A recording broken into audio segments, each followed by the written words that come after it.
Semoga senantiasa Allah curah salam salam semoga tercurah limpahkan kepada junjungan kita Nabi Muhammad SAW, kepada keluarganya, pada para sahabatnya dan juga para pengikutnya hingga akhir zaman.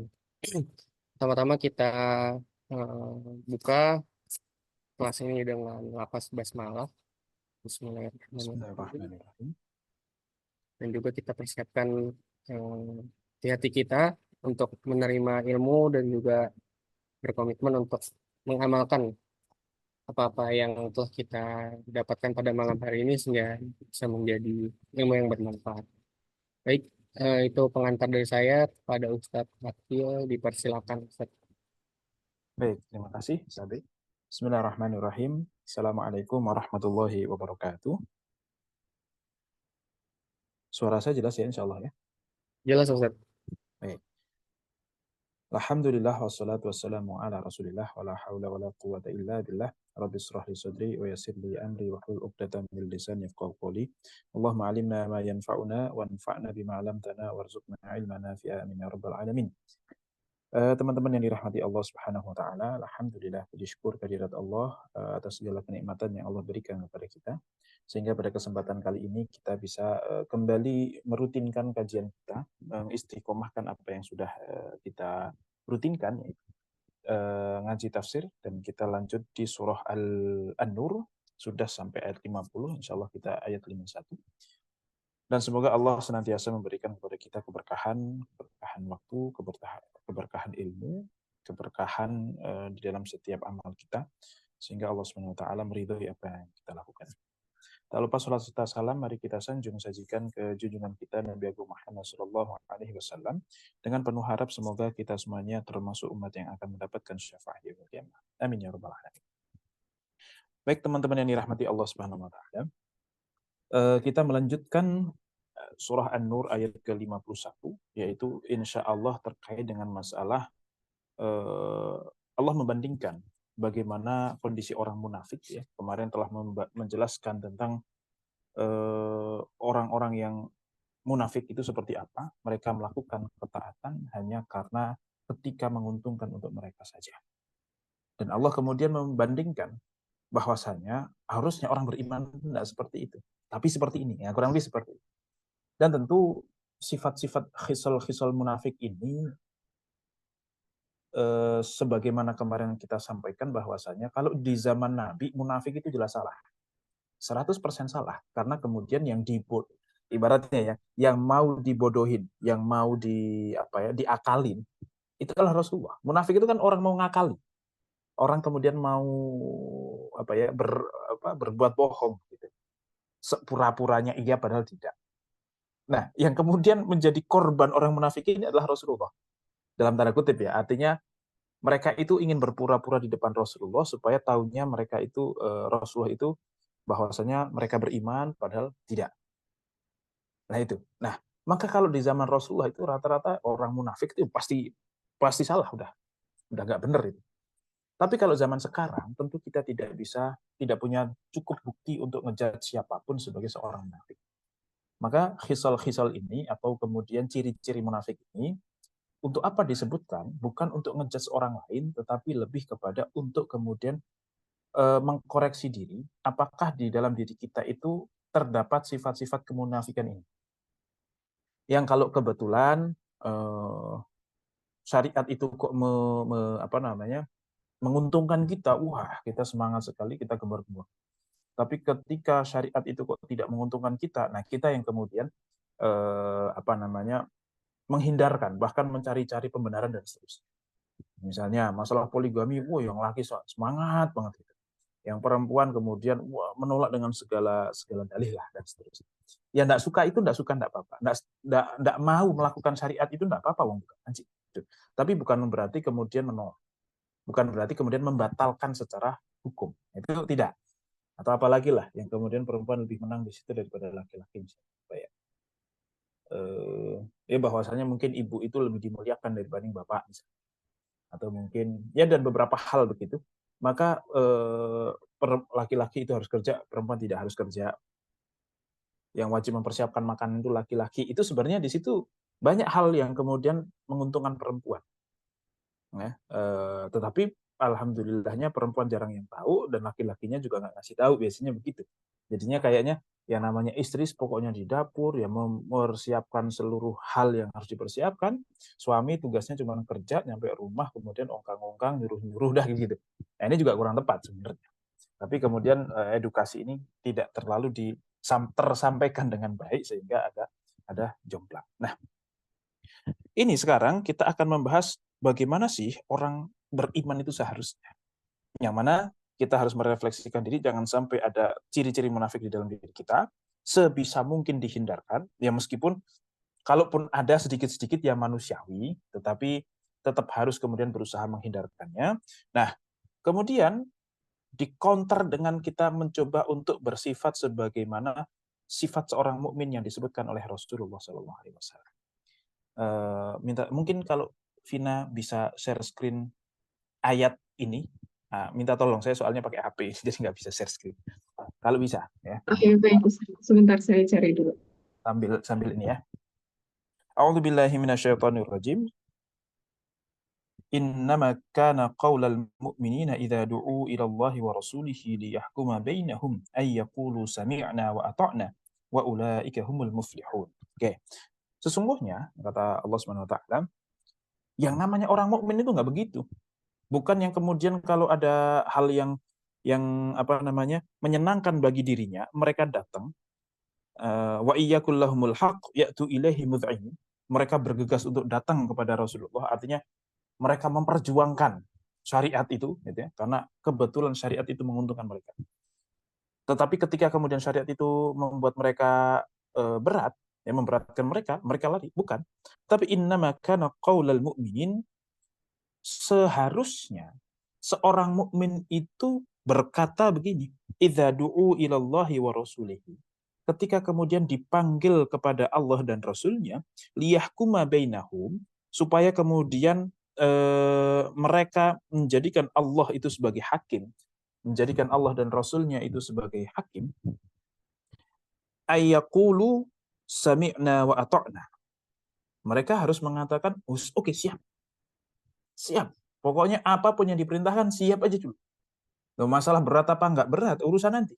Masalah berat ya tinggal minta tolong sama Allah. Loh, ya Allah ternyata berat. Gimana nih ya Allah? Jadi saya harus gimana? Tolong bantuannya dan seterusnya. Begitu. Ya. Sami'na, kami mendengarkan, wa ta'na, dan kami apa namanya? Kami melakukan apa yang kemudian kami dengarkan itu. Bukan sami'na wa asayna.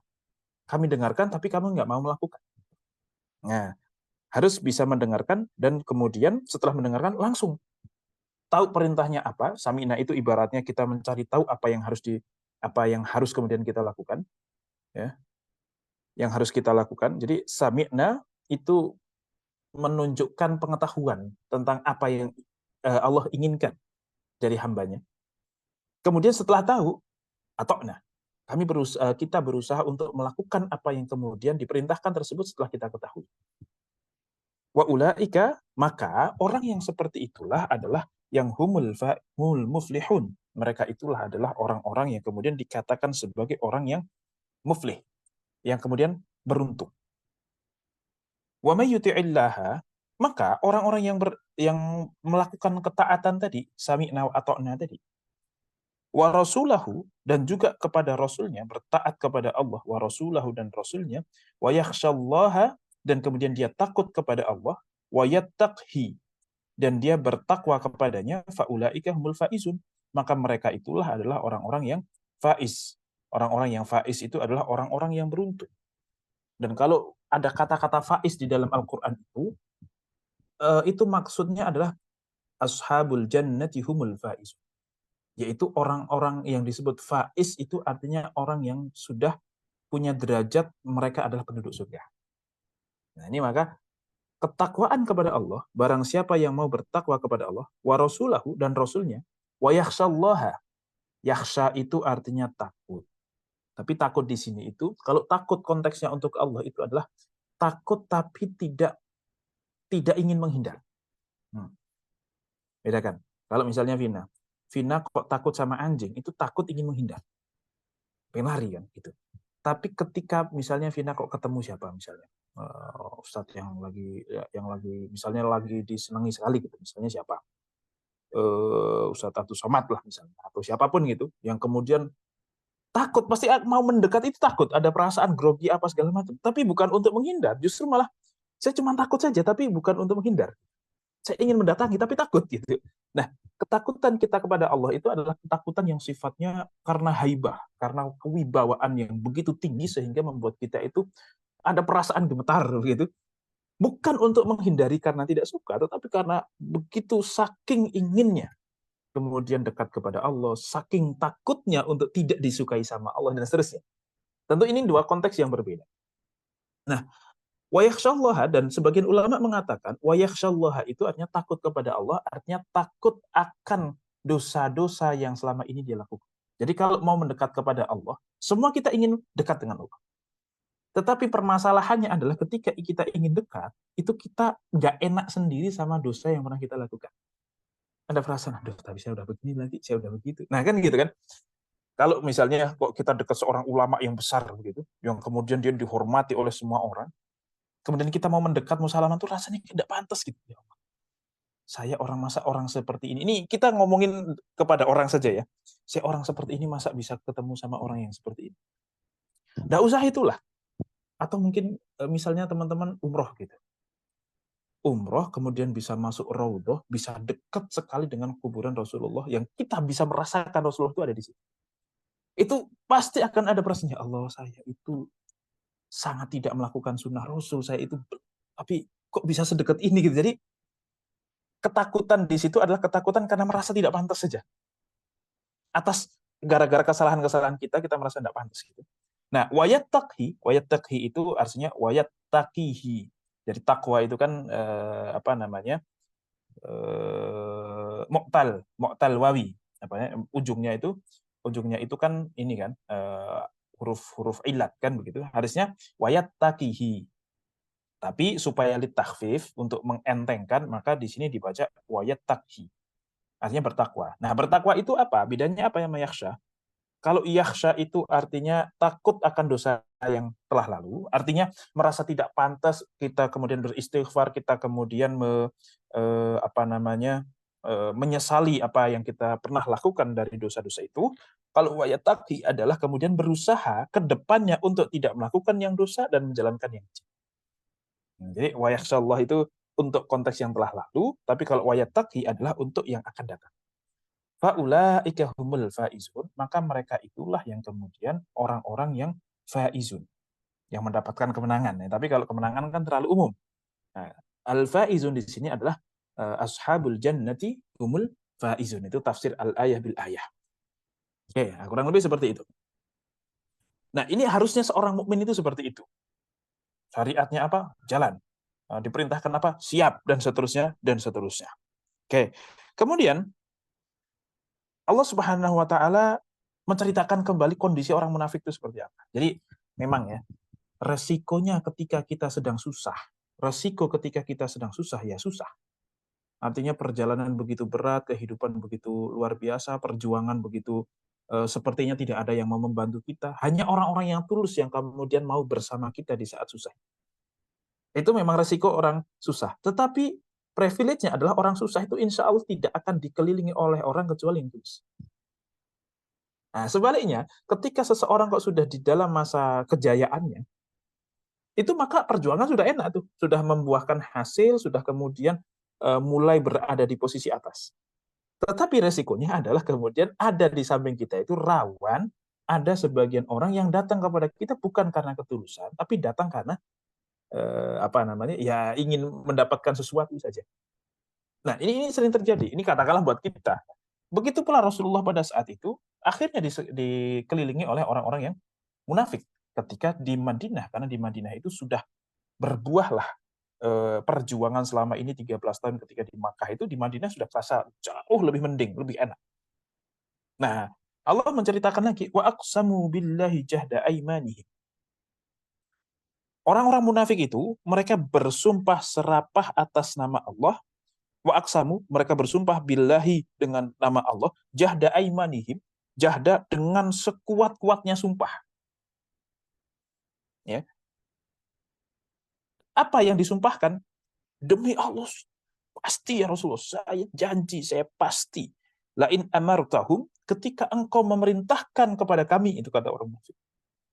Bil jihadikah? Apakah kemudian untuk keluar jihadkah? Ya, kalau di sini para ulama mengatakan, kalaupun kami harus keluar untuk perang, sekarang juga saya akan berangkat. Itu kata orang-orang munafik. La yakhrujanna, kami akan keluar, kami akan ikuti apa yang engkau perintahkan. Itu kata orang munafik di saat itu. Nah, maka Allah pun menjawab, kul, katakan wahai Muhammad, la tuqsimu. Jangan kalian banyak sumpah serapah. Ta'atun ma'rufatun. Ta'atun ma'rufatun, tapi dibandingkan sumpah serapah, mendingan melakukanlah ketaatan yang kemudian ma'rufah. Ma'rufah itu dari kata-kata arafa ya'rifu, yang artinya diketahui. Ma'ruf itu artinya diketahui. Oh, dia sudah ma'ruf, sudah maklum. Nah, ma'ruf sama maklum itu artinya sama. Tapi ma'ruf itu cenderung sesuatu yang diketahui secara baik, biasanya begitu. Makanya wa'ashiruhunna bil ma'ruf, kan? Dan pergaulilah istri-istri kalian itu dengan cara yang ma'ruf, dengan baik, dengan cara yang memang baik kita ketahui. Standarnya itu seperti itu. Gitu. Kurang lebih demikian. Nah, maka katakan wahai Muhammad kepada orang munafik itu, udah nggak usah banyak sumpah, buktikan saja. Yang udah cukup mendengar kata-kata kamu. Atau di sini juga mengatakan, atau ada tafsiran lain, kul la tuqsimu, jangan banyak bersumpah. Ta'atun ma'rufatun. Lisanmu itu melakukan ketaatan ma'rufatun, tapi sudah kami ketahui ketaatannya itu level mana. Cuman level lisan saja, tidak sampai perbuatan. Ada yang mengatakan demikian maknanya. Oke, dan dari sini kita mengambil satu pelajaran bahwa para ulama mengatakan sangat-sangat tidak dianjurkan bagi kita untuk banyak melakukan sumpah, kecuali diminta. Kenapa orang kok kemudian mengucapkan sesuatu dengan sumpah? Orang ketika mengucapkan dengan sumpah, itu adalah untuk menegaskan, untuk menguatkan apa yang dia sampaikan. Dan ketika seseorang butuh untuk dipercaya sama orang dengan bantuan sumpah, artinya integritas dia sudah hancur. Makanya dia kemudian melakukan sumpah supaya dipercaya. Dan dia bawa nama Allah lagi. Dan ini masalahnya banyak.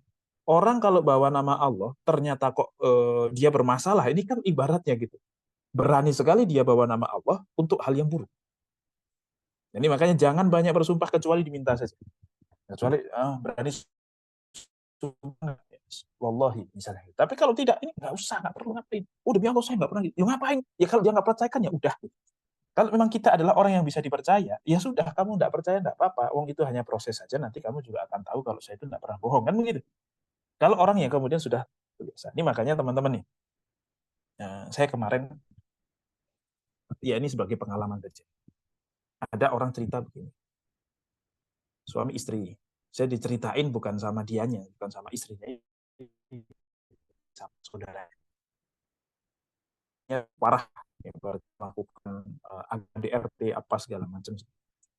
Tapi dia pokoknya setiap kemudian istrinya minta cerai, dia adalah orang yang paling pintar minta maaf, merayu-rayu luar biasa, pokoknya bahkan berani mati. Justru saya malah lebih khawatir lagi kalau dia kok sampai seperti itu. Harusnya orang yang memang salah itu harusnya berani menerima risiko. Saya memang salah, saya akui. Orang kalau menyesal betulan, itu harusnya begini. Saya mengakui salah, saya mohon maaf sekali. Pokoknya saya mohon maaf yang setulus-tulusnya. Kalau memang maaf saya ini belum bisa diterima, ya wis enggak apa-apa. Kalau memang saya harus dibenci sama kamu, ya wis enggak apa-apa, karena memang kesalahan saya. Gitu, harusnya begitu tuh, gentle gitu. Bukan kemudian, ayolah mohon maaf sekali, jangan begitukan aku, saya nggak kuat kalau nggak gitu. Kalau di seperti itu kan sama kamu dan seterusnya. Wah, ini mengkhawatirkan. Kenapa kok dia itu kok sampai siap mati segala macam? Kenapa kamu nggak siap mati sebelum ketika melakukan mau melakukan keburukan kepada istri itu, kenapa mau nggak siap mati? Kenapa kamu mati aja siap, tapi untuk tidak menyakiti istri kamu nggak siap? Nah, giliran sekarang, kan gitu. Ini kan sudah, karena kalau ketika saat itu berhasil, katakanlah nih, dia meminta-minta, nanti semuanya dikasih. Kok diterima lagi, yang buruk lagi, kemudian intensitas minta maafnya ditambahin lagi aja. Gitu aja terus, dipermainkan. Biasa seperti itu bisa.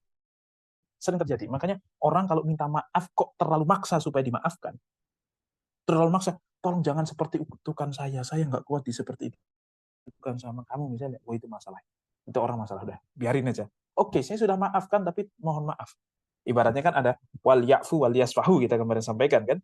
Ya sudah, cukup di al-afu saja. As-sofhanya nggak usah. Wis, udah cukup. Saya berhubungan sama kamu cukup. Oke, saya maafkan kamu kalau kamu belum bisa bayar utang sama saya. Tapi untuk kedepannya saya ngutangin lagi. Oke, mohon maaf, saya nggak bisa. Untuk kemudian berteman seakrab dulu lagi sama kamu nggak bisa. Dan itu nggak masalah buat kita. Bukan memutus tali silaturahmi itu. Ya, itu nggak masalah itu. Jangan sampai kemudian kita, wah saya ini. Dan kenapa? Karena banyak sumpah itu bukan satu hal yang baik.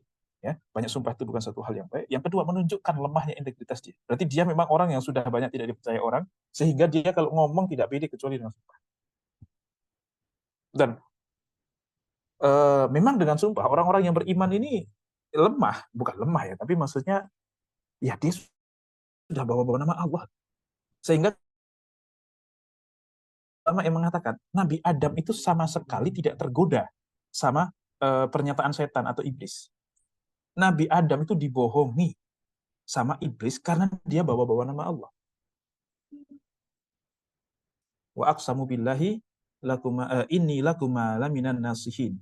Ya, mereka bersumpah kepada Allah, mereka bersumpah, iblis ini bersumpah mengatakan, demi Allah saya itu datang kepada kamu wahai Adam itu untuk memberikan nasihat. Dia mengatakan demi Allah. Pada saat itu Nabi Adam sangat tidak kepikiran kok ada orang berani bawa-bawa nama Allah tapi bohong. Itu sama sekali nggak kepikiran sama sekali. Saking bersihnya hati Nabi Adam. Artinya, oh kalau sudah berani bawa nama Allah ya berarti nggak mungkin dia bohong. Gitu. Kayak misalnya Vina misalnya bawa-bawa nama rektor dan memang kebetulan lagi di ruangan rektorat dan Pak Rektor ada di dalam misalnya. Terus tiba-tiba bilang ke temannya, itu dipanggil sama Pak Rektor. Kan berarti akhirnya teman itu kan masuk kan. Kalau sampai Vina bohong kan Vina kena masalah juga dong. Kena masalah besar. Siapa? Terus tiba-tiba temannya datang terus, Pak cari saya ya? Hah? Kata siapa? Kata teman saya Vina. Oh habis itu. Ibaratnya kita nggak akan berani nih kalau sudah bawa-bawa nama rektor. Ini baru rektor nih. Nah kalau cuman misalnya Vina bilang, dipanggil Uni, padahal Uni nggak manggil. Ya itu, wah dasar ya kan masih bisa lah sama teman kan masih santai gitu. Lah ini kalau sama rektor kan masalah nih. Ini kuliah lulus apa enggak, dikeluarin apa enggak, kan banyak permasalahan nih. Nah, itu yang dipikirkan Nabi Adam, saking polos. Kok bisa bawa nama Allah tapi ternyata bohong. Nah, itu Nabi Adam saking nggak ngerti. Saking polosnya tidak kepikiran kejahatan yang demikian. Nah, ini makanya kalau kita lihat anak turunnya Nabi Adam itu sudah upgrade software berkali-kali lipat, sudah upgrade pengetahuan berkali-kali lipat. Kenapa? Zaman Nabi Adam kejahatan seperti itu belum bisa dipikirkan oleh Nabi Adam. Nabi Adam belum kepikiran seperti itu. Nah, alhamdulillah generasi kita ini sudah kayak gitu, nggak usah diajarin, udah bisa semua. Kan berarti sudah ada kemajuan yang begitu pesat dibandingkan dulu Nabi Adam gitu. Oke. La tuqsimu ta'atun ma'rufan. Nggak usah banyak janji, dah ta'atun ma'rufatun saja. Ta'atun ma'rufatun, udah lakukan saja yang terbaik. Atau kalau enggak, ta'atun ma'rufatun, perkataanmu itu cuma ta'atun ma'rufatun.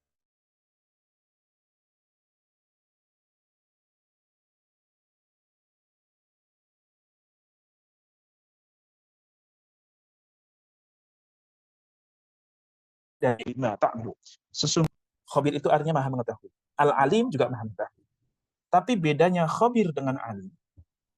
Bedanya khabir dengan alim itu bahwasanya kalau khabir mengetahui secara yang detail-detail.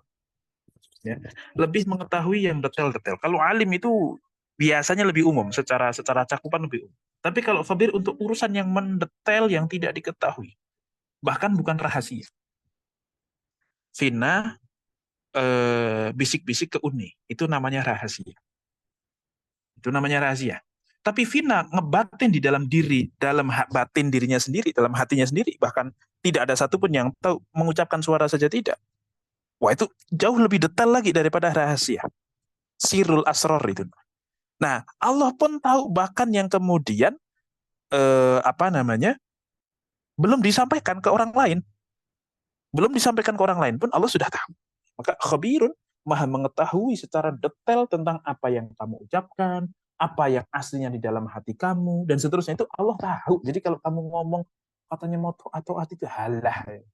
Ya, ibaratnya ya itu kayak kita lah. Ya, kadang kita ngomong, wah perjuangkan ini, perjuangkan itu, dan seterusnya. Tapi sebenarnya di situ ada kepentingan. Itu diketawain juga sama malaikat. Halah, paling itu doang. Kan, gitu. Misalnya begitu. Ya sama ya, misalnya orang-orang yang selalu mengajak kebaikan itu halah. Begitu sebenarnya. Tapi tidak apa-apa. Oke. Qul ati'ullaha wa ati'ur rasul. Maka perintah setelah itu adalah, katakan wahai Muhammad, daripada kamu melakukan sumpah serapah yang nggak jelas itu, mendingan ati'ullaha wa ati'ur rasul. Taatilah Allah dan taatilah Rasulnya. Fa in tawallaw fa innama 'alaihi ma hummila wa 'alaikum ma hummiltum. Kalau kemudian kalian itu berpaling dari perintah Allah dan Rasulnya, alaihi ma hummila, fa innama alaihi ma hummila. Maka sesungguhnya alaihi, kepada atau yang menjadi kewajiban Rasul itu adalah ma hummila, hanya sesuatu yang memang diperintahkan untuk Rasul. Apa? Perintah Rasulullah itu bukan untuk memberikan hidayah. Perintah kepada Rasulullah itu adalah untuk menyampaikan apa yang diperintahkan oleh Allah. Titik. Fa innama alaihi ma hummila wa alaikum ma hummiltum. Dan kalian punya tanggung jawab juga atas apa yang kemudian dibebankan untuk kalian. Ya maksudnya kalian tuh diwajibkan untuk taat. Kok nggak taat? Ya yang akan kena kamu, bukan Muhammad yang akan kena. Sehingga kalau kamu merasa bahwasanya oh Muhammad gagal karena buktinya kami tidak mau taat sama dia, kan berarti dia gagal. Enggak gagal itu. Bukan kegagalan Muhammad. Kegagalan Muhammad itu ketika beliau tidak menyampaikan. Lah beliau udah menyampaikan. Berarti bukan gagal. Itu kegagalan kalian. Karena nanti seluruh yang kemudian kalian lakukan itu ya akan dipertanggungjawabkan oleh kalian, bukan oleh Nabi Muhammad. Nabi Muhammad hanya mempertanggungjawabkan penyampaian. Nah ini sekelas Nabi Muhammad saja tidak bisa kemudian memberikan jaminan seseorang mendapatkan hidayah. Nah, maka ini sebagai pengingat buat kita semuanya, entah yang pengajar, entah yang dai, entah ya apapun itu, ya pengajar lah. Kalau kita kan konteksnya kalau dai kayaknya berat sekali gitu ya. Ya dakwah kita tetap semampunya, itu kewajiban kita. Tapi dalam masalah ngajar ini orang kok nggak paham-paham, udah dibolak-balik, diulang-ulangi segala macam, kok nggak paham-paham. Loh, emang perintah Allah kepada kita untuk ngasih tahu, untuk membuat dia itu paham, kan tidak. Perintah Allah kepada kita adalah untuk mengajarkan kita. Yang menyampaikan ilmu itu kepada dia adalah Allah Subhanahu wa taala. Kita hanya tabligh, kita hanya menyampaikan saja. Lah kok sombong sekali kita memaksakan murid kita semuanya paham. Wong Nabi saja ada yang muridnya nggak paham gitu. Ada yang kemudian objek dakwahnya itu nggak mau gitu. Apalagi kok modelan kita. Yang nilai ikhlasnya beda. Kita dakwah juga belum tentu karena ikhlas, bukan karena belum tentu karena kemudian kita itu punya simpati kepada orang yang kita dakwahi. Bisa jadi cuma karena untuk menunjukkan bahwa saya ini orang soleh, saya ini benar, kamu tuh kurang soleh. Ikuti saya kalau mau benar. Itu. Berarti hanya untuk menunjukkan eksistensi. Ya ada lah sedikit-sedikit kayak gitu tuh kadang-kadang.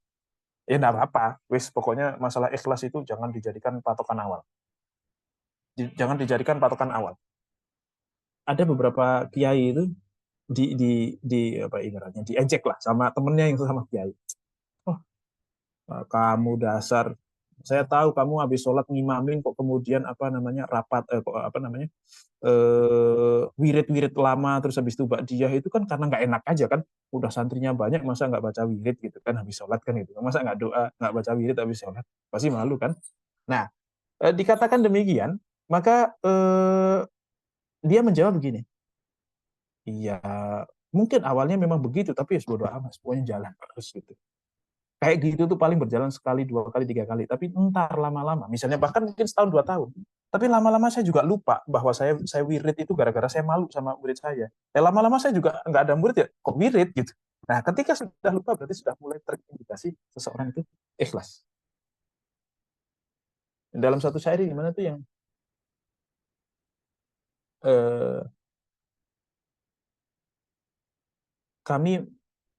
kami mencari ilmu niatnya bukan karena Allah, tapi ternyata ilmu itu menolak untuk dicari kecuali hanya karena Allah. Jadi kalau kita cari ilmu, dari awal niatnya apa-apa, pokoknya niatnya untuk riya supaya saya kelihatan keren, supaya ini nggak apa-apa, lanjut aja terus, cari aja terus ilmu. Lama-lama ilmu itu akan ngasih tahu kita, lah ternyata ilmu itu nggak mau kita cari kecuali hanya karena mencari ridho Allah. Itu ujung-ujungnya akan begitu. Talabnal ilma li ghairillah fa'aba an yakuna illa lillah.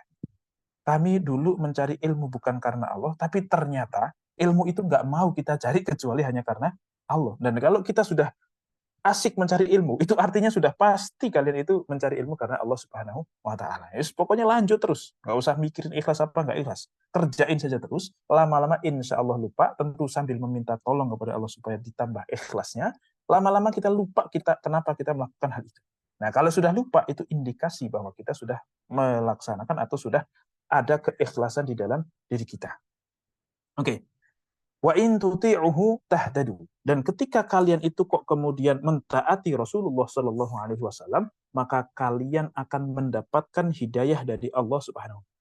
Kalau kalian mentaati tuti'uhu, mentaatinya, yaitu kembali kepada Rasul, tahtadu, maka kalian akan mendapatkan, atau kalian adalah orang-orang yang terhidayahkan atau mendapatkan hidayah.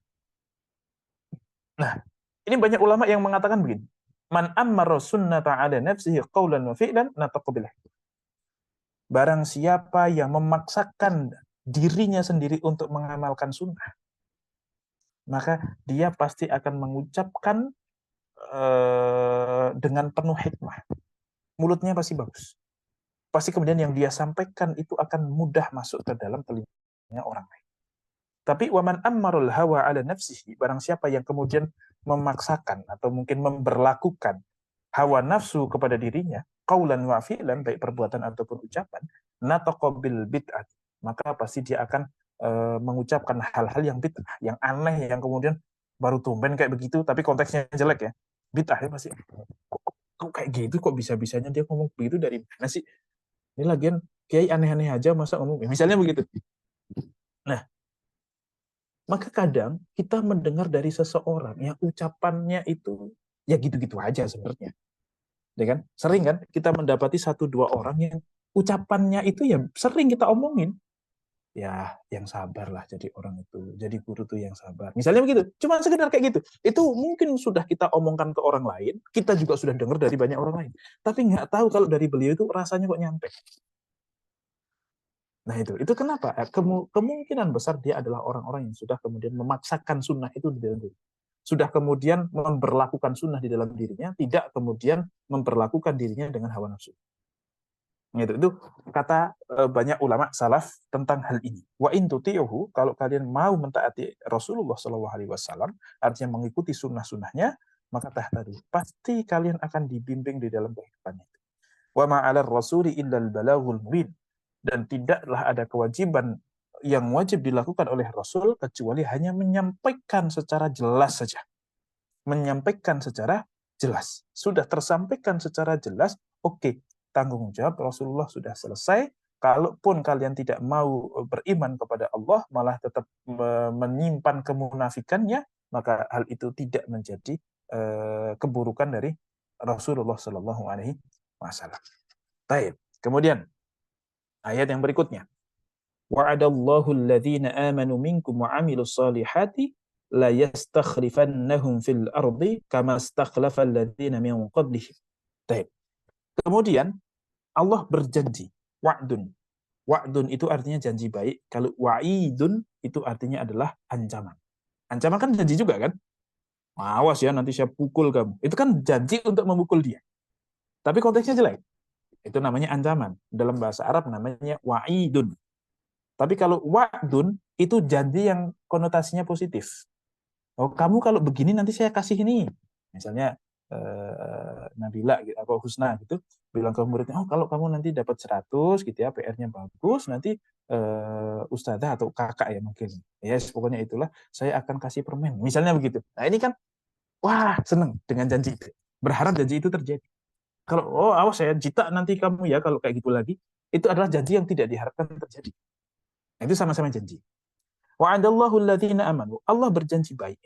Allah menjanjikan satu hal yang baik kepada orang-orang yang beriman, minkum, dari kalian. Wa amilus solihat, ya, jadi syaratnya adalah beriman kepada Allah. Wa amilus solihat, dan juga melakukan amalan yang baik. La yastakhlifannahum fil ardi. Allah akan mengganti dengan kamu. La yastakhlifan itu artinya Allah akan menjadikan kamu pengganti. Tapi maksudnya konteksnya adalah Allah akan jadikan kamu sebagai orang yang memimpin nanti. Allah akan jadikan kamu orang yang punya kekuasaan, ya, yang punya kekuasaan. Khalifah, ya, khalfun itu artinya gantian gitu ya. Allah akan akan meletakkan giliran kamu lah. Ini sekarang giliran kamu. Fil ardi, di bumi ini, badalan al kufar, mengganti kekuasaan orang kafir. Dan ini dikatakan ayat ini turun menceritakan tentang kondisi orang-orang muhajir. Orang-orang muhajir itu mungkin ya, terutama ketika Rasulullah Shallallahu Alaihi Wasallam kemudian sudah tidak di backup oleh Abu Thalib. Itu kan semakin susah itu kan. Kehidupan Rasulullah di Mekah itu kan semakin susah. Itu tahun ke-8. Berarti sekitar 5 tahun terakhir itu begitu sangat luar biasa. Dikatakan mereka itu sangat sering sekali tiba-tiba panah itu datang ke rumah.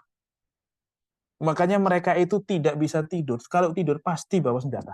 Itu pedang itu udah siap di tempat samping tidur, tempat tidurnya. Saking kemudian genting sekali pada saat itu. Tiba-tiba kemudian Allah janjikan karena mereka istiqomah, tetap berjuang dan seterusnya, mereka kemudian bisa hijrah ke Madinah. Di Madinah itu mereka merasakan satu hal yang tidak mereka rasakan begitu lama. Yaitu tidur bisa sembarangan, nggak usah bawa senjata apa segala macam. Coba bayangkan 5 tahun. Nah, ini mungkin kayak saudara-saudara kita yang ada di Palestina, mungkin sekarang sudah pik-piknya nih, bentar lagi pecah ini. Bentar lagi insya Allah pecah ini. Dan akan selalu seperti itu. Ya, kita doakan, ya kita juga ya merasa malu ya pastinya. Kita tidak bisa ngapa-ngapain. Makanya yang ibaratnya apa yang bisa dilakukan untuk mereka, dilakukanlah itu. Secara masif silahkan. Entah itu share-share itulah, atau mungkin minimal boykot dan apa segala macam. Dan ternyata kan, ya kalau saya lihat di postingan-postingan itu ternyata, mereka benar-benar kesusahan dengan proses boykot ini. Ternyata masif sekali. Yang akhirnya membuat dunia ini juga mengutuk semuanya kepada, gara-gara mungkin kalau company kapitalis ini, mereka kepentingannya adalah revenue mereka jadi turun gara-gara ini. Tapi tidak apa-apa, minimal mereka juga mengutuk perbuatan Yahudi gara-gara kalian nih, saya jualannya jadi hancur gitu. Tidak masalah, yang penting mengutuk aja dulu. Yang penting kemudian memboikot mereka saja. Misalnya yang seperti itu. Nah, begitu nyampe Madinah, mereka merasakan hal yang sangat, kok enak banget ini di sini, nyantai, nggak usah ngapa-ngapain, ya tinggal tidur gitu. Itu satu kenikmatan yang kemudian itu saja sudah membuat mereka begitu nikmat yang luar biasa.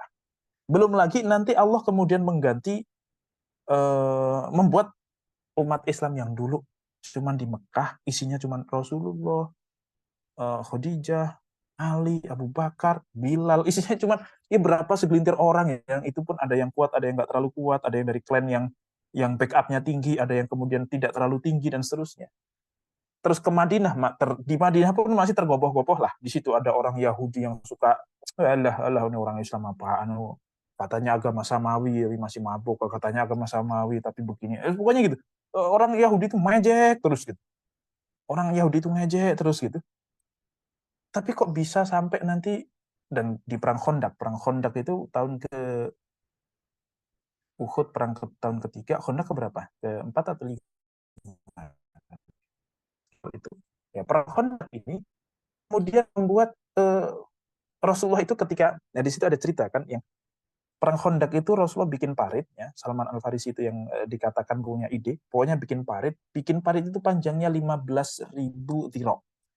15.000 dhira, satu dhira itu sekitar setengah meter, berarti 7.500 meter, 7,5 kilo. Bayangkan, bikin parit 7.500. Itu galian Jakarta nggak ada apa-apanya. Sekarang galian lagi di mana-mana soalnya. Saya ingat galian jadinya.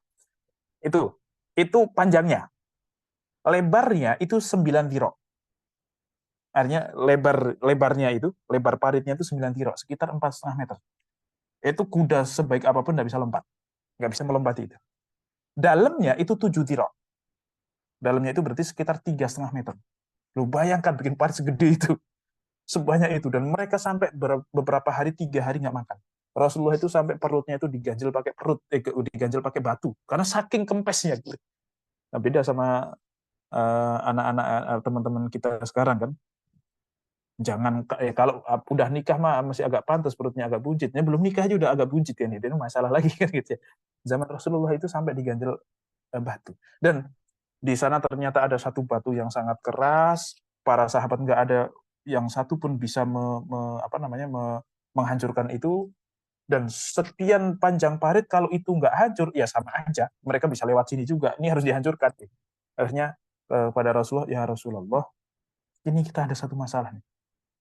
Apa? Batunya ini nggak bisa ini ada batu gede sekali harus kita pecahkan, kalau nggak ya percuma berarti. Oh ya wis, Rasulullah turun tangan, pinjem kampaknya temennya, pinjem kampaknya sahabat gitu, bukan bawa kampak sendiri. Pinjem kampaknya sahabat, terus Bismillahirrahmanirrahim, jebret, pecah sepertiganya. Wah, ini cahayanya tuh sampai ke Romawi. Romawi itu kalau zaman dulu maksudnya adalah Syam, ya Palestina apa segala macam. Jebret sekali lagi. Oh, ini cahayanya itu nyampe ke mana? Ke Persia. Jebret lagi. Wah, ini sampai kemudian ke daerah kerajaan-kerajaan sekitarnya. Itu orang Yahudi ya pada ngetawain. Ini loh, mereka melawan Quraisy yang kecil seperti itu aja masih kesusahan, kok ngimpi sampai menaklukkan Romawi. Romawi itu gede sekali. Kemudian Persia itu gede sekali. Kok mimpi kayak gitu? Wah, itu diketawain betul sama orang-orang Yahudi. Mimpi. Yang salah satunya kan yang hadir di situ adalah Surakoh itu. Yang Surakoh itu orangnya kecil apa segala macam. Antar itu jubah Kisra itu kamu yang akan pakai gitu. Wah, itu udah girang banget. Wah, saya pakai jubah Kisra. Ini ibaratnya ya orang yang orang-orang yang jelek, dari secara fisik juga kurang oke, secara nasab juga dia kurang oke. Pokoknya orang-orang yang biasa banget lah gitu. Lah masa dia kegirangan, nanti kamu kalau Kisra itu kemudian dihancurkan sama kita, kemudian takluk sama kita, kamu yang pakai itu nanti gitu. Nah, Umar bin Khattab kan pas menaklukkan itu kan akhirnya keinget, akhirnya dipakaikan sama ini kan, sama Surakoh ini kan, dipakaikan itu touch-nya itu, mahkotanya, kemudian jubahnya segala macam gitu kan. Ya akhirnya pada ngetawain gitu. Wah, ini bocah kecil-kecil boleh juga pakai pakaiannya raja yang begitu dimuliakan, ditakuti oleh semua orang. Ya, ternyata cuman dipakai sama seorang Surakoh ya. Pada saat itu secara fisik dia disepelekan lah gitu. Nah ini. Kama stakhlafa alladziina min qablikum. Sebagaimana Allah telah kemudian menjadikan orang-orang yang bertakwa itu bisa mengambil alih kekuasaan dari orang-orang sebelumnya. Nabi Musa dari Fir'aun, Nabi Yusuf dari kemudian Malikul Aziz itu dari kezaliman mereka, kemudian siapa lagi? Nabi Sulaiman, Nabi Dawud, Nabi Ibrahim dari Namrud dan seterusnya. Itu banyak sekali kisah-kisah yang seperti itu. Maka begini, ini juga penting untuk kita bahwasanya kalau kita melihat Allah menjanjikan di sini, Allah kemudian menjanjikan kepada Rasulullah tentang penaklukan Romawi, penaklukan Persia dan seterusnya kepada Rasulullah. Tapi ternyata Rasulullah tidak pernah menangi. Ya, tidak pernah menangi, bahasa Indonesia-nya apa ya? Ya, sampai Rasulullah wafat, Rasulullah tidak menyaksikan itu penaklukan Romawi. Artinya Rasulullah itu juga tidak buru-buru. Oke, kita punya tujuan, tapi nggak usah gerusa-gerusu. Wah, berarti kalau kita udah janjikan, lanjut, hajar terus. Nggak seperti itu. Ya santai saja. Ternyata yang nanti menaklukkan di masa Umar bin Khattab. Nah, yang lebih jauh lagi adalah Konstantinia, Turki, Konstantinopel. Siapa yang menaklukkan? Wah, itu sudah tahun keberapa? 700 atau 800 kan? Artinya 800 tahun berikutnya baru kemudian terrealisasi. Artinya santai saja. Bahwasanya nanti Islam akan jaya, kita kemudian punya cita-cita, itu hidupkan terus, tapi nggak usah gerusa-gerusu. Penuh dengan strategi, kemudian tidak usah gerusa-gerusu, tidak melakukan hal-hal yang sekiranya malah bisa menghancurkan diri kita, wis santai saja, pelan-pelan. Tapi tetap mimpi itu selalu dihidupkan, dirawat di dalam hati supaya dia tumbuh. Kalaupun tidak di kita, ya di dalam anak kita. Nanti lanjut terus diwariskan. Nah, kayak gitu. Tidak menutup kemungkinan dari orang yang biasa saja nanti akan keturunan dari dirinya orang-orang yang hebat. Karena kalau kita lihat Abu Hanifah itu namanya adalah An-Nu'man bin Thabit bin Zuto. Dianya namanya Nu'man, bapaknya namanya Thabit. Udah Islam itu. Kakeknya namanya Zuto. Kira-kira nama orang Islam atau bukan itu Zuto? Persia asli itu masih. Persia asli. Bahkan dikatakan Zuto itu budak, mantan budak. Makanya sebagian orang yang agak-agak ya ibaratnya sentimen madhab itu ya tetap ada ya. Nah, antar ulama itu juga agak ada bully-bulian juga. Wah, madhabnya mantan budak gitu, kurang lebih seperti itu. Ada juga yang mengatakan demikian. Kemudian kalau siapa namanya Imam Bukhari itu namanya Muhammad bin Ismail bin Bardasbah. Kira-kira Bardasbah itu Islam apa enggak? Gitu. Ya tapi kemudian bertahap, ternyata ada anak sekelas Abu Hanifah, sekelas siapa namanya Imam Bukhari. Siapa yang nggak kenal beliau? Ya, padahal mungkin kakeknya atau kakeknya kakek atau mungkin ke atas itu belum mukmin, belum beriman, kan? Nah gitu. Nah artinya ada prosesnya. Ini teman-teman harus sabar untuk kemudian terus menata impian itu, untuk kemudian merawat impian itu, tapi jangan sampai kemudian mati. Ya, jangan kemudian sampai mati. Oke. Teman-teman yang dirahmati Allah Subhanahu Wa Taala, dan ini harus sabar di dalam meminta janji kepada Allah, itu harus sabar. Karena sebagaimana Nabi Ibrahim itu kan berdoa, Rabbana wab'ats fihim rasulan min anfusihim yatlu 'alaihim ayatihi wa yuzakkihim, dan seterusnya. Itu kan doa untuk ahli Mekah. Dan ternyata muncul nabi kan setelah. Tapi muncul nabinya setelah kapan? Nabi Ibrahim, yang dari Nabi Ismail muncul nabi lagi adalah Nabi Muhammad. Itu jauh sekali, mungkin sekitar 3.000-an tahun. Jadi kalau teman-teman kok berdoa baru 2 tahun, 3 tahun belum diijabah, santai. Nabi Ibrahim 3.000 sekian tahun. Sabar saja. Siapa tahu mungkin masih 20 tahun lagi kan gitu. Masih bisa. Pokoknya jangan pernah bosan berdoa, jangan kemudian putus asa dari cita-cita gitu ya. Pokoknya terus husnuzon sama Allah, doa terus dan seterusnya. Oke, kurang lebih seperti. Oke, dan ternyata kalau kita lihat perkembangan Islam luar biasa. Siapa Umar bin Khattab, Romawi takluk, Persia takluk, nanti Mesir juga takluk. Nanti habis itu Bani Umayyah. Bani Umayyah itu juga luar biasa. Meskipun di situ tetap ada satu tragedi yang berdarah ya, yang kemudian tidak mengenakan. Bani Umayyah itu hasil ribut politik sama Ali bin Abi Thalib. Itu satu fakta sejarah yang kemudian tidak mengenakan. Itu satu hal yang tidak boleh kita sengaja lakukan. Tetapi juga tidak boleh kita maki-maki terlalu, wah kenapa sih harus begitu? Nggak usah. Kenapa? Karena setiap yang Allah takdirkan itu pasti ada hikmahnya. Sengketa politik atau kemudian ya perbedaan politik antara Muawiyah dan Ali itu satu hal yang buruk. Tapi kalau tidak ada itu, mungkin Islam nggak nyebar. Wong dikatakan bahwasanya gara-gara persengketaan Ali sama siapa namanya Muawiyah itu, akhirnya banyak ulama-ulama yang bukan politikus akhirnya malah udahlah, saya kalau di sini juga nggak bisa mendukung apapun, saya juga bingung harus memihak kepada siapa. Akhirnya banyak dari antara mereka yang kemudian malah pergi dari pusaran ke masalah itu. Nah, katanya siapa tuh yang di Aceh itu? Syekh Marbu atau siapa? Baros. Syekh siapa Baros begitu? Itu katanya muridnya Ali bin Abi Thalib. Artinya sudah sejak zaman itu, bukan Wali Songo, enggak, sebelum itu sudah ada yang masuk ke sini. Ya. Sudah ada ya, karena ada yang ke Cina, ada yang kemudian ke Selat Malaka, ada yang ke Aceh segala macam. Itu katanya Islam sudah nyampe sini gara-gara jadi.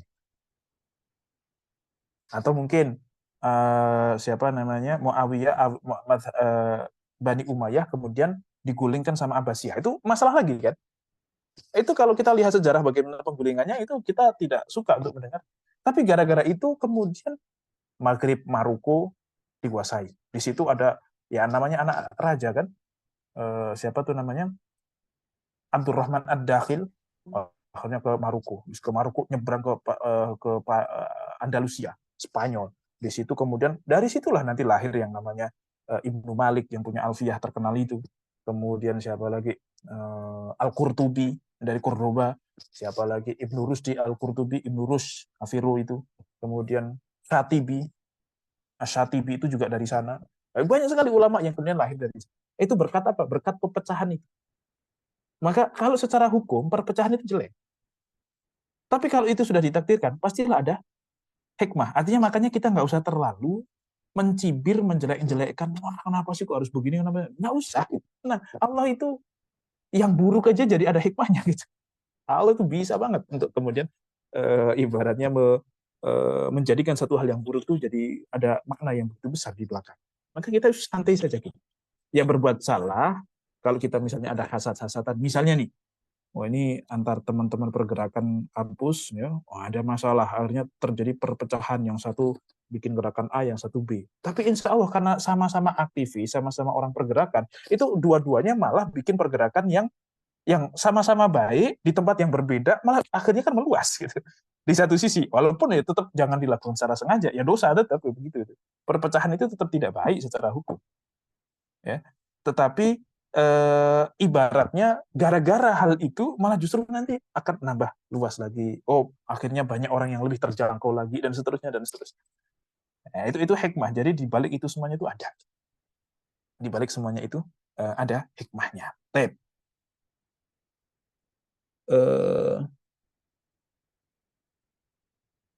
Wala yumakkinanna lahum dinahumul ladzi irtada lahum wala yubaddilannahum min ba'di khaufihim amna. Nah, dan kemudian setelah itu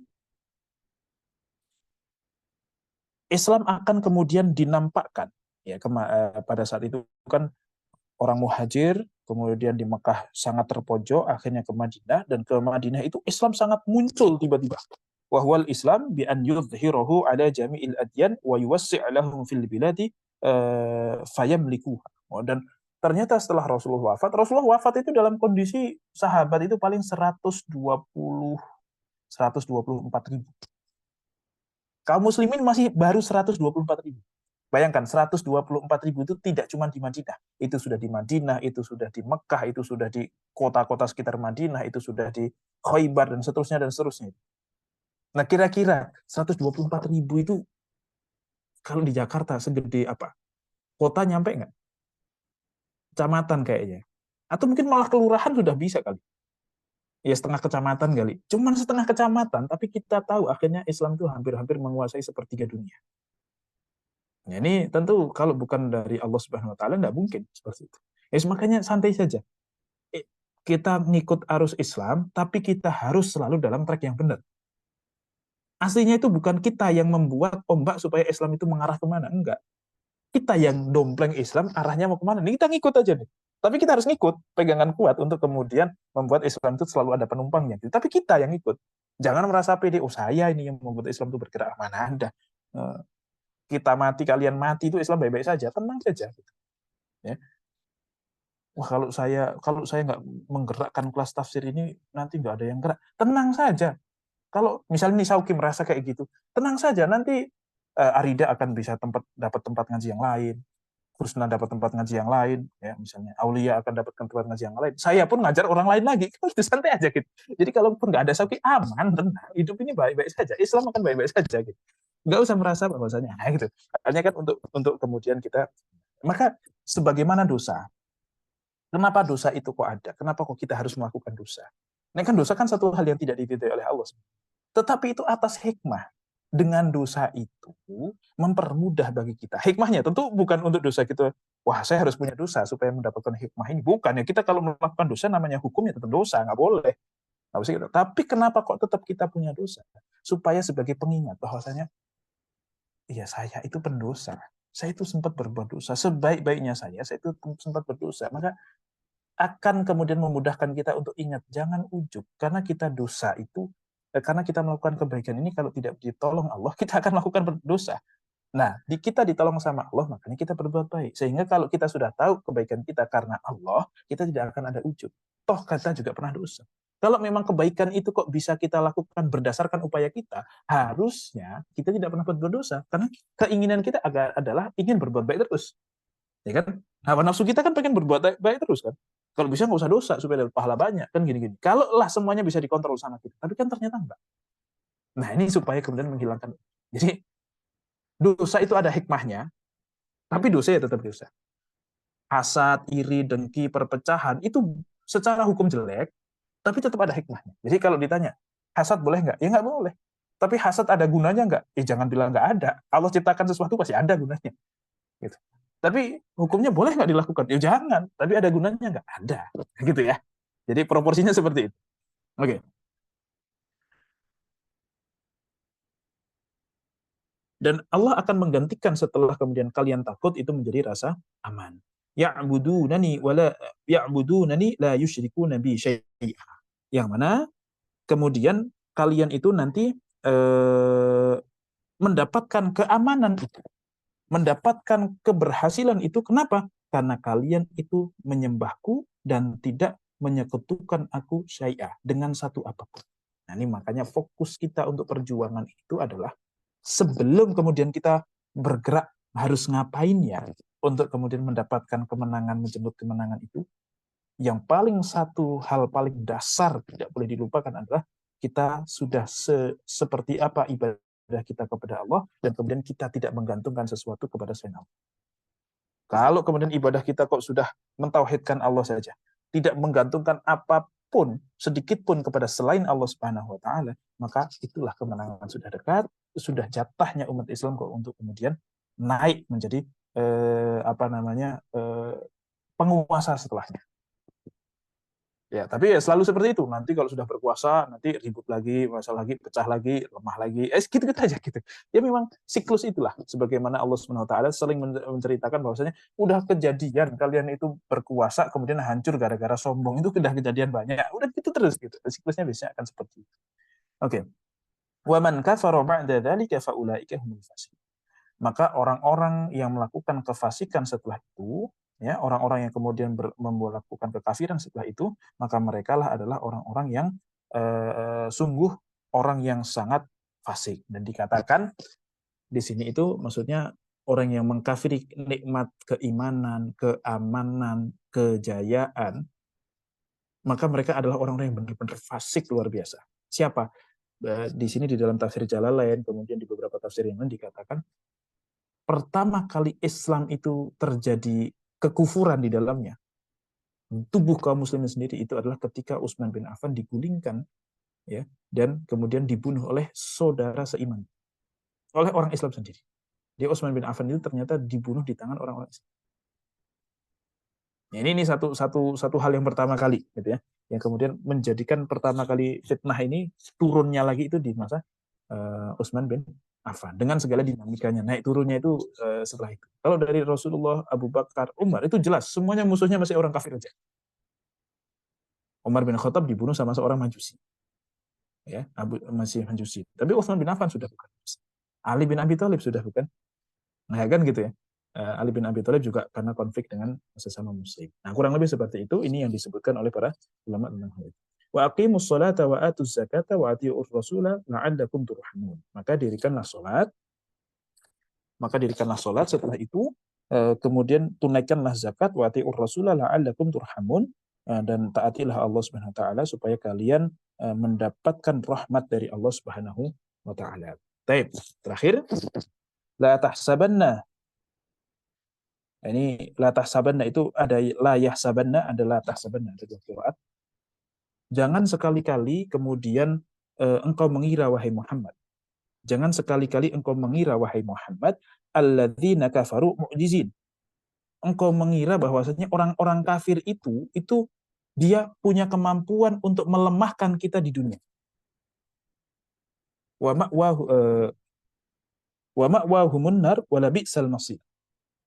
Enggak, jangan kamu sangka bahwasanya yang punya kekuatan di muka bumi ini adalah orang-orang kafir itu. Bukan.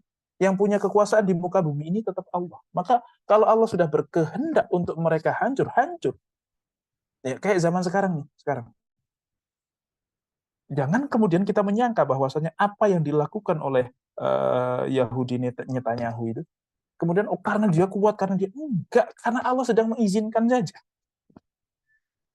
Ya itu semuanya mungkin ibtila buat semuanya, buat kita juga dan seterusnya. Allah ingin melihat respon kita. Itu saja. Ya, kalau Allah mau langsung disikat selesai itu. Habis itu. Bahkan kebanyakan ya kalau ya hilangnya kepercayaan itu segala macam kan dia hancur dengan sendirinya tanpa harus diserang udah hancur. Makanya kita jangan terlalu mengatakan wah Yahudi menang. Yahudi menang apa sih? Dari dulu mau mengambil Palestina yang sekecil itu nyatanya nggak bisa-bisa sekarang. Dikatakan Nasrani itu luar biasa menang.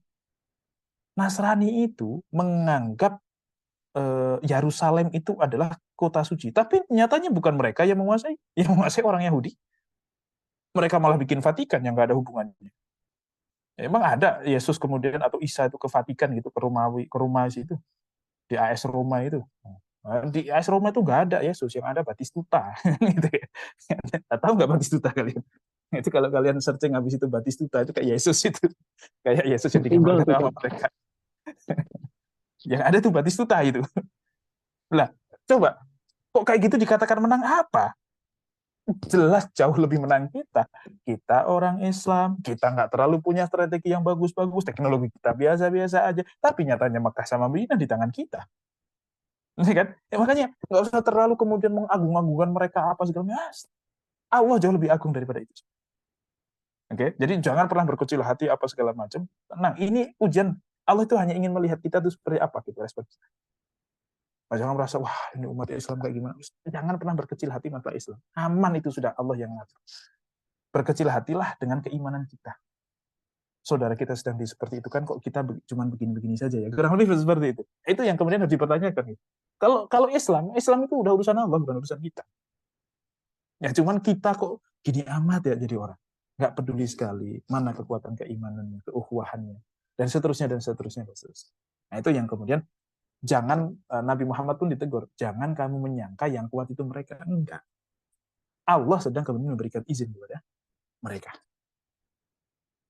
Supaya untuk menguji kalian, kalian gimana nih responnya terhadap ujian Allah yang tetap tawakal sama Allah, tetap Allah itu Allahu Akbar, Allahul Qawiyul Matin, Allah yang maha bisa melakukan apapun. Kita berdoa kepada Allah Subhanahu wa taala, kita benar-benar tundukkan hati kita kemudian benar-benar menyadari bahwasanya kita itu adalah orang yang sangat tidak punya katakanlah ya, pokoknya sangat-sangat merendahkan diri di hadapan Allah Subhanahu wa taala. Karena Allah lah yang maha memiliki kekuatan, memiliki kekuasaan, memiliki takdir yang tidak bisa ditolak oleh siapapun. Makanya kita berdoa, tunjukkan kepada Allah kita sedang mencari ridhonya, kemudian dengan cara-cara yang memang seharusnya dilakukan oleh orang yang sedang mencari keridhaan seseorang. Itu sedang mencari keridhaan Allah Subhanahu wa taala. Nah, kira-kira apa yang bisa membuat Allah ridho? Itulah yang kemudian kita maksimalkan. Nah, dari situ kemudian semoga Allah ridho terhadap apa yang kita lakukan. Baik. Nah, ini adalah ayat yang ke berapa ini? Ayat yang ke-57 ya. Yang ke-57, insya Allah nanti 58 akan kembali membahas masalah yang agak ringan sedikit, agak teknis sedikit, yaitu masalah bagaimana adab minta izin ketika di dalam rumah. Nah, jadi habis ngomongin hal yang berat, munafik, surga, neraka, tentang teologi, ayat-ayat Allah, kemudian bagaimana seorang beriman, bagaimana kita kemudian menyikapi hal-hal yang perpindahan kekuasaan, ada yang dolim, yang kemudian terzolimi, dan seterusnya ini. Nah, tiba-tiba mengucapkan hal-hal yang sifatnya atau menyampaikan hal yang sifatnya teknis fikih yang agak cenderung ringan gitu ya, yang kemudian batasannya ini itu yang lebih jelas gitu ya. Yang pembahasannya tidak pakai emosi. Kalau barusan kan pakai emosi kan ya, kesel sekali dan seterusnya gitu. Nah, ini. Jadi itulah namanya kadang ngefilm kan ada dinamikanya ya. Kalau naik terus kan capek juga. Jadi naik turun. Pas lagi tegang ternyata ada lucunya dikit. Ini kan jadi mencairkan suasana tapi bikin bagus. Nah, ya mungkin itu juga itu terinspirasi dari Al-Quran juga mungkin yang model seperti itu. Allahu a'lam bishawab, saya kira cukup untuk materinya pada kesempatan ini. Selanjutnya saya kembalikan ke mana? Sabik. Tafadhal. Allahu a'lam bishawab. Oke, ada Sabik? Sabik izin Ustaz, insya Allah dilanjutin ya. sama Edi. Oke, siap. Ya, alhamdulillah ya telah kita simak materi dari Ustadz Akil, surat An-Nur ayat 51 sampai 57 ya. Semoga dapat menambah pemahaman kita. Selanjutnya kita lanjutkan dengan tanya jawab teman-teman. Silakan jika ada yang ingin bertanya. Afif, silakan Afif. Ya, suaranya jelas gak ya? Bos. Masya Allah, Wah, masih pakai siap. helm. Sorry, Ustaz, lagi di jalan. Siap. Ya, Bang.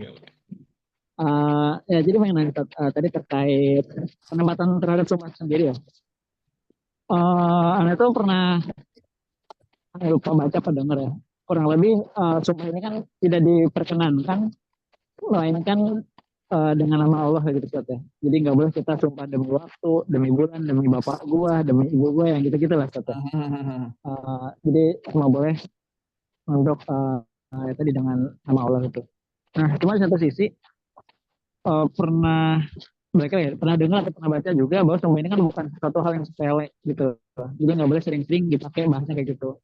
Nah, tapi kalau kondisinya penempatan sumpah itu sendiri, apakah itu bentuknya itu tidak dianjurkan gitu kan? Atau seperti apa gitu loh? Karena kalau ngomongin jangan sering-sering dipakainya ya insya Allah paham lah. Tapi sebenarnya penggunaan sumpah itu sendiri penempatannya seperti apa sih gitu? Apakah Oke. arahnya mungkin ke makruh atau mendekati haram atau gimana gitu kan? Ya. Dan berikutnya kalau itu kan mungkin secara pribadi, tapi kalau kita yang ditembak bahasanya gitu kan, itu berani sumpah gak misalnya kayak gitu. Nah itu apakah tetap diperbolehkan misalnya gitu? Mungkin itu Ya. Ustaz, jadi penempatan kita terhadap sumpah itu sendiri bagaimana gitu loh. Terima kasih Ustaz. Oke, siap. Ini bonceng kan kamu? Bukan yang di depan? Yang di depan yang nyetir Ustaz. Wih. Aman lah. Seriusan. Pip, Oke, hati-hati, Pip. hati-hati, Ya hati-hati. Allah. Nah, ini ada ini apa namanya? Macet. Abang-abang Gojek kan suka ada phone holder. Nah, ini ada Oke, siap. motor ini. Jadi ini Oh, nggak ngevlog megang ya? HP kok. Ya. Ya Masya kayak Allah. abang-abang punya vlog motor gitu lah gampangnya ya. Nah itu lah Ustaz. Masya Allah. Oke, gini. Oke, hati-hati lanjut lagi ya. Nyetirnya fokus lagi. Saya jawab. Pertama, bersumpah atas nama Allah itu ulama sepakat boleh. Dan juga dengan asma Allah yang lainnya. Ya, misalnya demi Allah, demi Ar-Rahman, atau demi yang jiwaku berada di tangannya, dan seterusnya. Pokoknya dengan nama Allah atau sifat Allah. Baik sifat itu berupa sifat yang kayak nama, atau sifat yang sifatnya perbuatan. Kan walladzi nafsi biyadihi.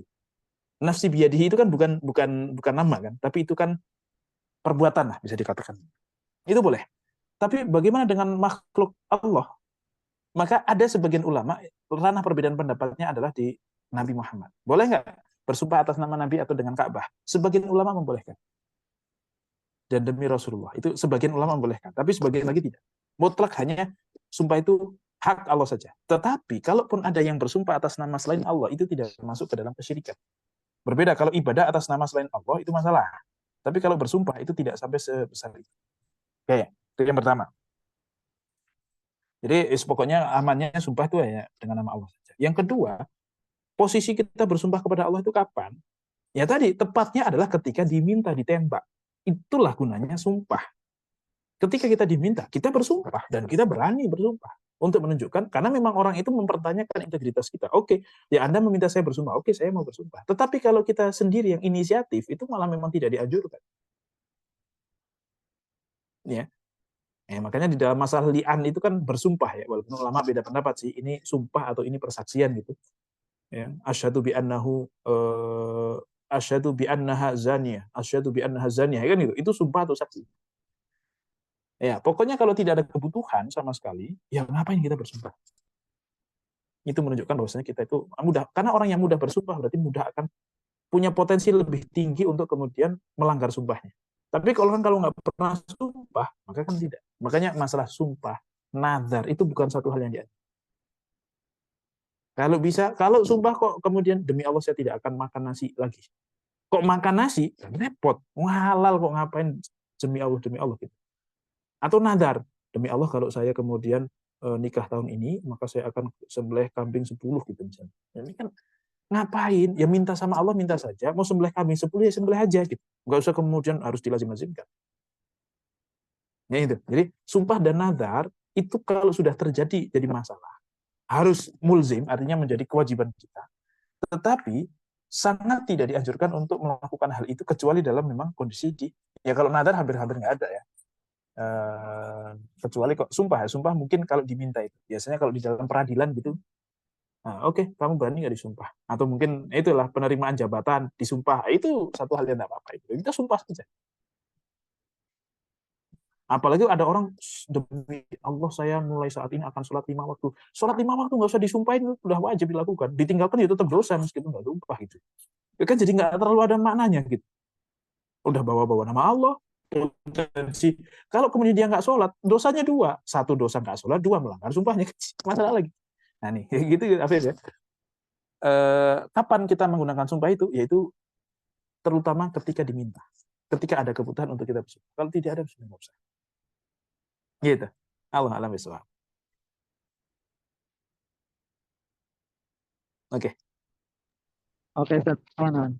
Terima kasih, Ustaz. Sama-sama. Saya baru pertama nih ngajar Zoom gitu, ada yang pengikutnya, pesertanya ada yang pakai motor. Mantap.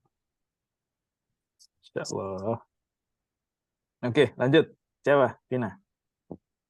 Izin bertanya, ada 3 pertanyaan. Pertama masih berkaitan dengan pertanyaan Afif tadi. Bagaimana dengan para sahabat itu yang dalam hadis itu sering dinarasikan demi bapak dan ibuku itu, Ustaz. Itu apakah termasuk sumpah yang diperlukan atau gimana? Maksudnya ya gitu. Oh, itu bi abi wa umi itu ya. Ya itu, Ustaz. Terus sama yang kedua terkait tadi yang wala tuqsimu yang Ustadz mengaitkan dengan saat Nabi Adam itu saat Nabi Adam itu terhasut oleh bisikan iblis itu. Nah itu, tapi ada beberapa yang menceritakan bahwa nah ini saya meminta koreksi dan cerita yang benar gitu dari Ustadz. Kalau yang sering ada yang bilang kalau Nabi Adam itu tergoda oleh Siti Hawa. Nah itu bersumber dari mana, dan yang benarnya itu yang seperti apa, Ustadz? Terus pertanyaan ketiga terkait wa'dun dan wa'id, itu untuk fi'lunnya itu apakah sama, Ustadz? Apakah sama dengan wa'ada ya'idu atau itu dibedakan juga, Ustadz? Oke. Jazakallah. Yang pertama, bi abi wa ummi itu bukan sumpah itu. Itu baknya adalah bi itu kan bi sumpah, bi itu ada bi qasam, ada ba kemudian huruf jar yang bukan qasam. Karena huruf qasam itu ada wawu, ba, ta. Jadi enggak ada wa ummi wa abi, enggak. Atau ta ummi, ta abi gitu. Enggak. Tapi kan tallahi ada, wallahi ada, billahi ada. Nah, bi di situ adalah bi kemudian mungkin ma'iyah ya, atau atas nama. Saya dan atas nama bapak ibu saya gitu, ibaratnya gitu. Untuk kemudian, ini saya ngomong serius juga gitu, tapi tidak sampai kepada level sumpah. Oke, itu yang pertama. Yang kedua, terkait dengan masalah kisah Nabi Adam. Ya Allah a'lam bishawab ya. Ya mungkin memang ada 2 riwayat itu, tapi saya nggak tahu juga yang kemudian itu tergoda sama Ibu Hawa yang terhasut pertama kali. Ini kan juga kayak meremehkan, apalagi yang sampai kalau Nabi Adam baru makan sebiji makanya nyampe jabun, kalau Ibu Hawa udah makan banyak mohon maaf sampai jadi payudara. Ini kan juga kayaknya dari mana kisah-kisah kayak gitu. Gitu. Dan objek yang dibicarakan pertama kali itu kan juga iblis itu adalah Nabi Adam. Ya mungkin melalui pintu Ibu Hawa juga bisa jadi. Tapi Allahu a'lam ya, yang saya dapatkan dari guru-guru saya itu ya pokoknya mereka terbohongi oleh iblis, karena salah satunya itu karena mereka bawa-bawa nama Allah Subhanahu wa taala. Walaupun itu akhirnya dianggap sebagai kesalahan juga. Karena kan dari awal perintahnya adalah jangan dekati. Wala taqrabah hadhihi syajarata fatakuna minadh dhalimin, kan begitu. Tapi kok kemudian diganti hanya karena omongan iblis? Ternyata omongan iblis yang berbohong gitu. Jadi ya ada sebagian ulama yang kemudian membela Nabi Adam. Nabi Adam itu nggak salah. Emang setan aja atau iblis aja yang kurang aja. Dia bawa-bawa nama Allah, membohongi bapak kita semuanya sehingga. Tapi ya itu kesalahan, tapi kesalahan yang memang sudah diprediksi dan dipersiapkan. Artinya apa? Dari awal Adam belum diciptakan, itu memang sudah dipersiapkan untuk turun ke bumi. Nah, bahwa skenarionya itu harus kemudian lewat makan buah khuldi, kemudian dibohongi nanti iblis, ya itu iblis itu sebagai korban saja. Makanya banyak para sufi itu yang bilang orang makhluk paling bodoh itu setan dan iblis itu. Ketika ada 2 kiai atau 2 anak kiai ribut masalah siapa yang meneruskan bapaknya gitu. Bapaknya meninggal juga terus kan ribut, wah hasut nih, wah dia senang banget setan. Kenapa? Merasa wah kiainya aja bisa dibikin ribut sama kita. Lah ternyata kemudian anak kiai yang pertama tetap di tempat situ nungguin yang situ, anak kiai yang kedua akhirnya pindah ke tempat lain. Lah ternyata bikin pesantren lagi, kan pusing dia. Lah kirain itu satu hal yang bagus, malah kok ternyata malah nyebar bikin pesantren lagi gitu. Banyak sufi yang kemudian mengatakan sepinter-pinter ya dia mau berhasil kayak apapun itu pasti ada kebaikan untuk umat Islam setelah itu. Makanya kan ada yang bilang asyaiton min dilu hadhil ummah. Namanya setan itu sapu tangan umat ini. Jadi kalau ada kesalahan kita ngomong itu salah setan. Kalau ada kebaikan, maka setan nggak pernah di apa-apain. Jadi keberhasilannya pun itu kegagalan asli. Dan dia pun sebenarnya merasa berhasil, tapi ternyata ujungnya gagal lagi. Nah ini persis kayak setan yang ada di Tuyul dan Mbak Yul itu. Gagal maning. Nah, itu yang kedua. Kemudian yang ketiga tentang apa? Final lupa ya. Wa'dun dan wa'idun. Oke. Wa'ada ya'idu secara fi'il sama, nanti punya dua masdar, Bang. Wa'dun wa wa'idun. Memang punya dua, setahu saya itu punya dua masdar yang sama, yang secara fi'il itu artinya masih sama, yaitu menjanjikan. Tetapi nanti ketika sudah sampai masdar baru ketahuan ini wa'dun atau wa'idun. Ya, sama kayak raghiba yarghabu kan sama. Tapi yang membuat raghiba artinya senang sama raghiba artinya benci itu kan kemudian huruf jar setelahnya.